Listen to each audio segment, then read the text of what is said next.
Indur parliament member Arvind గారి ఆధ్వర్యంలో టికెట్లు మంచిగా ఇవ్వడం జరిగింది. మీరు బాగా ఆలోచించండి. మన కొరుట్ల పట్టణం అభివృద్ధి చెందాలంటే, మన పట్టణం బాగుండాలంటే, మన మున్సిపల్లో అవినీతి రహితంగా ఉండాలంటే మనం మంచి టికెట్లు ఇవ్వడం జరిగింది. వారందరినీ మీరు గెలిపించాలని కోరుతున్నాం. ఇక్కడ మనం కోట్లలో మనం ఇందూరు పార్లమెంట్ సభ్యులు అరవింద్ గారి నాయకత్వాన్ని బలపరిస్తే మరి ఢిల్లీలో మోదీ నాయకత్వాన్ని బలపరిచినట్టయితే. కాబట్టి అందరూ బాగా ఆలోచించి మన గ్రామంలో మన మున్సిపాలిటీలో అవినీతి రహితంగా ఉండాలంటే భారతీయ జనతా పార్టీ కమలం పువ్వు గుర్తుకు ఓటేయాలని మేము అందరినీ కోరుకుంటున్నాం. అదే మాదిరిగా మన ఇవాళ ఓం ప్రకాష్ అని ఒక వికలాంగులకు మనం టికెట్ ఇవ్వడం జరిగింది. తప్పకుండా వికలాంగులు డబ్బు లేని వాళ్ళు డెఫినెట్ గా ఇంట్లో ఒక మెంబర్ గా వారు మీకు ఇళ్ల వేళలు అందుబాటులో ఉంటారు. ఏ పార్టీ కూడా ఇట్లా టికెట్లు ఇవ్వలేదు. ఆ అరవింద్ నాయకత్వంలో అవినీతి రహితంగా ఉండాలి మన మున్సిపాలిటీ అనే ఉద్దేశంతో ఇవాళ అందరినీ జాగ్రత్తగా సెలెక్ట్ చేయడం జరిగింది.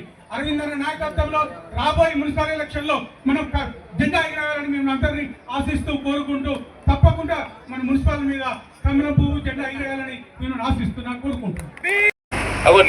నేను అబద్ధం చెప్తేనేమో వద్దంటారు. వాళ్ళేమో తొండమూతోడు వచ్చి ఎన్ని అబద్ధాలు చెప్పిపోయిండు. మీకు పెద్ద మొక్కుడు ఎన్నిసార్లు డబుల్ బెడ్రూమ్ కట్టించినాడు.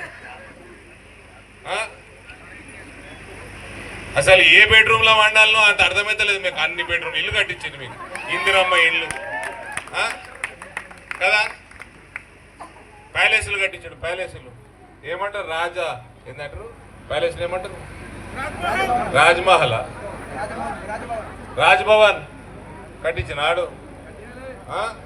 నేను కూడా కట్టిస్తా అందరికి. అన్ని పాతగా బిల్డింగ్లు అన్ని తీసేసి అందరికి ఒక్కొక్క ప్యాలెస్ కట్టిస్తా. మళ్ళీ మీరందరూ ప్రపంచం అంతా తిరగనీకి ఎయిర్పోర్ట్ కట్టిస్తా. ఫ్రీ ఫ్లైట్ లేపిస్తా. Free flight. గల్లీకో రైల్వే స్టేషన్ కడదాం. ఏమైంది మనది? ఏమైంది? ఇదే పని. ఇక ఎన్నిసార్లు మోసపోతారు? ఎన్ని సంవత్సరాల నుంచి మోసపోతుండ్రు?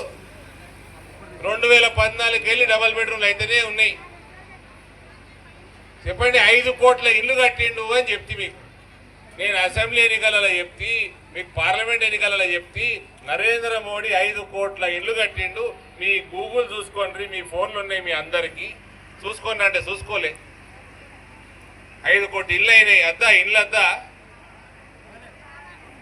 ఇప్పుడు రేపు వర్షాలు పడతాయి, మోర్లు పొంగి పొర్లుతాయి, డ్రైనేజీలన్నీ పొంగి పొర్లుతాయి, దోమలు వస్తాయి, దోమలు కుడతాయి, డెంగ్యూ జ్వరాలు వస్తాయి, వైరల్ జ్వరాలు వస్తాయి, చికెన్ గున్యాలు వస్తాయి. పెద్ద మనుషులు ఐసీయూలో పడతారు, చిన్నపిల్లలు ఇబ్బంది పడతారు. వీళ్ళందరూ మీరు దవాఖానా షరీకే ఇస్తారు. ఈడ దవాఖానాలు లేవు. మీకు ఏ లొట్టపీసున్నా మీ సర్కారు దవాఖానాల ఏం లేదు. పోతారు అమెరికా, పోతారు ప్రైవేట్ హాస్పిటల్, పోతారు అమెరికా అంటారు సార్, హైదరాబాద్ పోతారు ప్రైవేట్ హాస్పిటల్ పోతారు.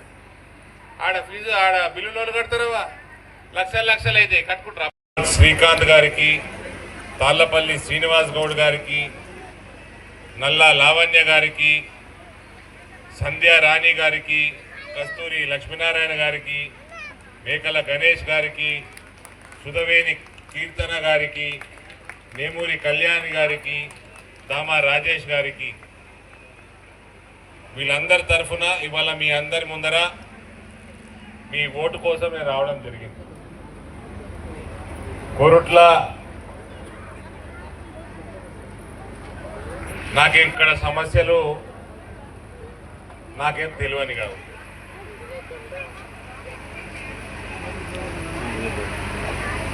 మున్సిపల్ ఎలక్షన్లు వస్తే ప్రతి ఒక్కరు కూడా మా రోడ్డు పరిస్థితి ఏంటి, మా మోర్ల పరిస్థితి ఏంటి, మా త్రాగునీరు పరిస్థితి ఏంటి, ఇవన్నీ అడుగుతారు. ఇవాళ మీ ముందరకు వచ్చి ఒకటే అడుగుతా ఉన్నా, మీకు ఎయిర్పోర్ట్ కావాలన్నా అమ్మా? డైరెక్ట్ ఎయిర్పోర్ట్ కట్టిస్తా. అంతా 2 కట్టిస్తా. మేటిపల్లి కోటి, కొరుట్ల కోటి. సుధాకర్ అన్న నీకు కూడా అటు అయోధ్య తిరుగుడు అన్నీ ఈజీ అయిపోతాయి.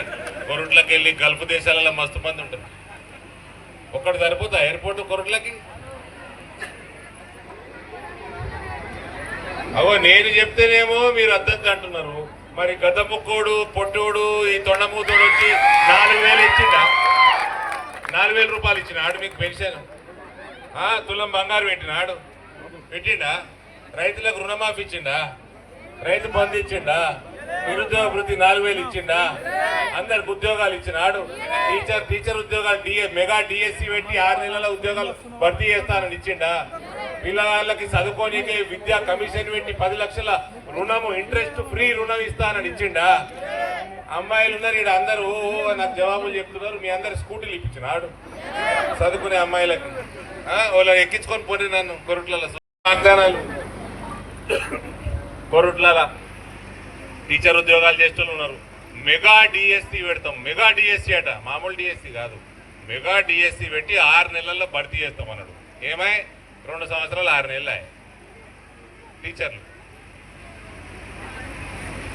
ఉద్యోగాలు లేవు, నిరుద్యోగ వృత్తి లేదు, పెన్షన్లు వచ్చినాయి కొత్తవి.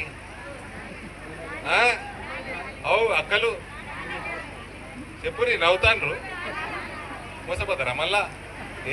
ఇంకోసారి మోసపోరు. అలవాటే కదా మనకు అలవాటేనా మోసపోడు. అక్క నేను 1,00,000 రూపాయలు పెన్షన్ ఇస్తా, ఓటేరావా? నెలకి 1,00,000 ఇస్తా, వేస్తే రోడ్ వేసేది గాయబైతా. నాదేపోయేది 4 బెడ్రూమ్ ఇల్లు కట్టిస్తా, ఏసీలు పెట్టిస్తా, బయట తిరుగుతుంది కారు పెడతా. అని అన్నదే గద్ద ముక్కోడు. డబల్ బెడ్రూమ్ ఇల్లు ఉండాలి, అల్లుడు వచ్చినప్పుడు ఒక అర్రు ఉండాలి, బయట బర్రెలు కట్టేస్తానికి జాగు ఉండాలి, మేకలు కట్టేయాలి. అప్పట్లో నేను అన్నా నీ కొడుకు బిడ్డను కట్టేస్తారని. నేనేమో తిట్టుకుంటూ తిరుగుతున్నా, మీరేమో కారు కొడుతూ కోటెత్తి వేసిరు కదా.